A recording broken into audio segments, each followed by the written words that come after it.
Hello friends, দেখো কালকে park street ওখান দিয়ে ফিরছিলাম। দেখো কি দারুণ ক্রিসমাস উপলক্ষে রাস্তাটা সাজিয়েছে। দেখো কি দারুণ সাজিয়েছে, আমার তো ওখান থেকে আসতেই ইচ্ছে করছিল না। দেখো কি দারুণ। আর অ্যালান পার্ক গেছিলাম, অ্যালান পার্কে ওখানে কি দারুণ সাজিয়েছে। আর কালকে পর্যন্ত অ্যালান পার্ক খোলা ছিল, মানে 23 তারিখ পর্যন্ত। 24-25 তারিখ কিন্তু বন্ধ থাকে অ্যালান পার্ক, সেদিনকে আর খোলে না।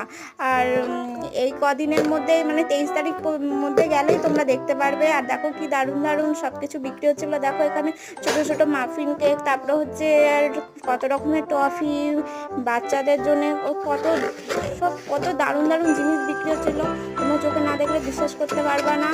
আর হচ্ছে তোমাদের যদি ভিডিওটা ভালো লাগে please like and share and subscribe করে দিও ভিডিওটাকে প্লিজ। আর তোমরা কে কে এখানে ঘুরতে গেছো আমাকে একবার কমেন্টে জানিও, তোমাদের কেমন লাগে এই জায়গাটা একবার বলো প্লিজ। আর এখানে ফাংশনও হচ্ছিলো দেখো।